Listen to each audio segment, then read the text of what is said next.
Salut, on va parler de la géopolitique et de l'économie de Bord-de-Ciel, ou Skyrim en anglais.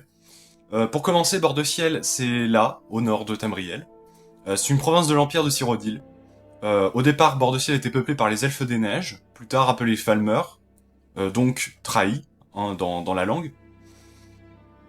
Littéralement, les Nordiques sont à l'origine des Atmorans, du continent d'Atmora, qui, suite à un cataclysme, a poussé une partie de ce peuple à migrer vers Bord-de-Ciel, donc un peu plus au sud.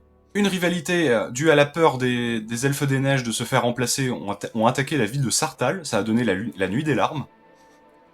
Donc une guerre a éclaté, les Nordiques ont gagné et fondé plusieurs villes, comme Vendôme ou Fortiver. Les Elfes des Neiges se sont repliés dans les entrailles de la terre chez les Dwemer et ont été réduits en esclavage, d'où le nom trahi, donc Falmer, et ont muté en des créatures dangereuses. Les Nordiques ont formé l'Empire nordique, et finalement ils ont été colonisés par l'Empire de Cyrodiil. Voilà, c'est un petit tour d'horizon de l'histoire de Bord-de-Ciel. Alors déjà, la place de Bord-de-Ciel dans l'Empire. En fait, Bord-de-Ciel, c'est la réserve d'hommes de l'Empire, pour l'armée, pour tout ça. Mais avec le traité de l'Or Blanc, et après la Grande Guerre contre le domaine Almérie, une guerre civile a éclaté dans la région, notamment par le fait que le culte de l'empereur Talos a été interdit. Bord-de-Ciel est donc une nation en guerre, dirigée par un côté impérial, le général Tullius, et du côté rebelle par Ulfric Sombrage, le Jarl de Vendôme. Donc le pays est coupé en deux. Et on pourrait même dire en trois, puisqu'il y a la crevasse, à l'ouest, qui est, en tout cas, en chemin vers une autre rébellion, celle des Parjures, qui compte récupérer la région, pour en faire un pays à part, donc des séparatistes. C'est une terre surtout agricole, surtout au centre, et un peu dans le sud-est, mais c'est pas très développé dans cette région. Avec une succursale de la Compagnie de l'Empire Oriental à Solitude, c'est le premier port du pays. Le deuxième, c'est celui de Vendôme, qui avait une liaison vers Solstheim, une petite île. Mais avec l'éruption du mont Écarlate, la région de Morrowind est en proie à une véritable apocalypse. Voilà, la météorite est tombée sur Vivec. Il y a eu l'éruption du mont Écarlate, il y a eu une invasion au sud par les Argoniens. Donc énormément d'elfes noirs ont migré vers Bord-de-Ciel. Et ils sont très mal vus en Bord-de-Ciel. Donc c'est pour ça qu'on a des ghettos, comme le quartier gris à Vendôme, qui sont des ghettos où est-ce qu'on stocke, on parque les elfes noirs comme on peut. Et juste, comment une économie peut fonctionner et tourner si 30% de la population est criminelle.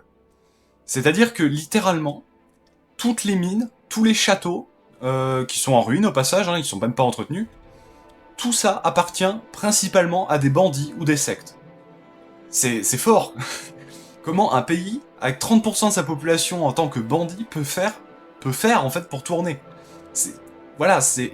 Même si les châteaux, si vous faites la guerre civile en tant que quête dans Skyrim, le camp que vous servez prendra contrôle des forts.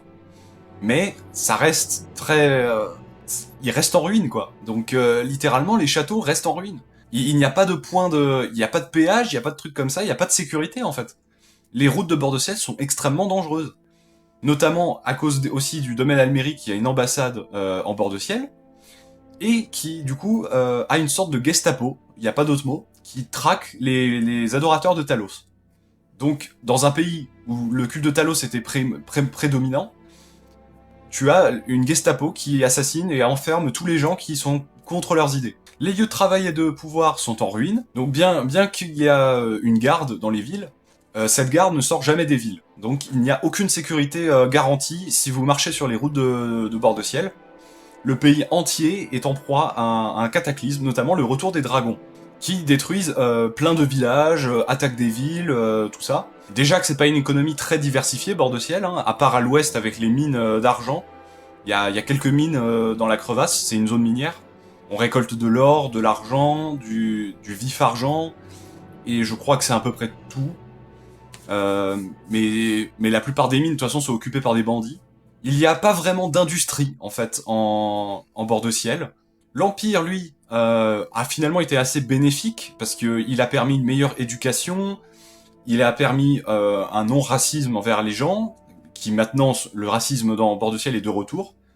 Mais il y avait une forme d'acceptation avant, quand l'Empire contrôlait Bord-de-Ciel des autres races. Ils ont permis, avec le commerce, d'apporter des biens manufacturés, des moyens de production notamment, donc moderniser l'Empire. moderniser la région de Bord-de-Ciel dans l'Empire. En sachant que l'Empire s'effondre à petit feu, donc l'Empire, en fait, je pense que dans ce qui est canon au niveau de l'histoire, les sombrages sont censés gagner. Et donc l'Empire quitte cette région. Cette région qui était déjà très affaiblie hein, par le Talmor.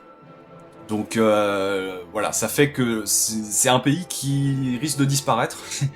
Mais surtout, le cœur de l'Empire, lui, est en train de s'effondrer. L'Empire est en proie à de très nombreux problèmes. Donc voilà. Il y a des pirates dans la mer des fantômes, au nord du pays. Donc sur toute la côte, c'est une mer extrêmement dangereuse, pleine de pirates et de récifs et de choses comme ça qui font que c'est très dur de naviguer. Et en plus, on sait qu'il y a qu'un seul port donc de la compagnie de l'Empire oriental en bord de ciel. Donc un seul point où des richesses d'ailleurs peuvent venir. Parce que oui, on n'a pas parlé des frontières du pays. Mais il n'y a aucun passage à l'ouest pour aller en Haute-Roche, parce que les montagnes sont beaucoup trop escarpées et tout ça. Au sud, il y a un passage qui va vers Cyrodiil, un seul passage, et il est même pas surveillé. C'est d'ailleurs là où vous commencez le jeu, hein, dans la région d'Éperville, une région très boisée qui a un climat pourtant tempéré mais qui n'a presque aucune industrie.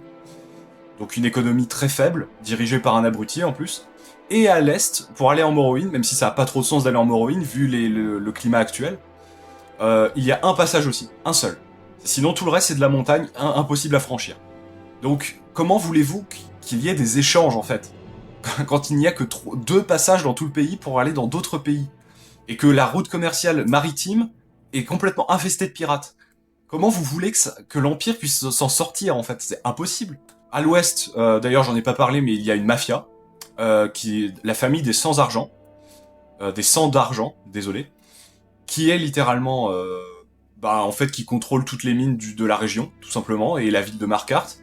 Donc c'est une mafia qui contrôle le pays, qui contrôle cette région qui est déjà donc en proie à du séparatisme, ça on le sait, à cause des parjures, qui sont des hommes un peu spéciaux, hein, ils se prennent pour des bêtes, ils prient les Dédras, qui sont un peu les démons dans cet univers, hein. Enfin c'est les dieux, mais les dieux qui ont voulu rester immortels, et pas les dieux qui ont rejoint l'Aetherius, qui est un peu le royaume des dieux. Et dans le sud-est, à Faiez, c'est la guilde des voleurs dirigée par Maven Ronce Noire, enfin, pas directement dirigée par elle, mais qui a des liens très puissants avec eux. Donc c'est la mafia, la guilde des voleurs, qui en plus peut s'étendre à tout bord de ciel si vous faites ces quêtes. Donc une mafia extrêmement organisée contrôle plus ou moins le sud-est du pays, en plus du coup de l'ouest avec l'autre mafia. Donc c'est extrêmement compliqué, hein. Il y a beaucoup de criminels finalement. Il y a la confrérie noire aussi qui assassine des gens, mais ça c'est différent, ils contrôlent pas réellement de région, ils sont juste mandatés pour tuer des gens si quelqu'un le désire en faisant un rituel. Mais ça fait qu'il y a quand même une insécurité palpable. Parce que la confrérie noire, du coup, peut t'attaquer pour juste parce qu'un mec t'aime pas, quoi. Voilà, c'est extrêmement grave.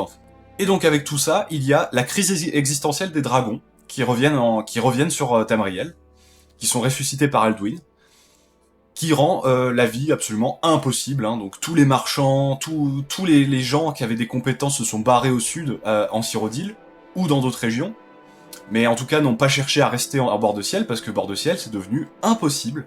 C'est devenu une région ultra dangereuse, avec un risque de famine, un risque humanitaire, qui est en grande insécurité en fait, c'est un pays qui est en grande insécurité.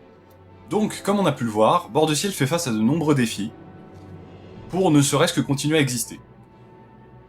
Bref, salut, et à la prochaine.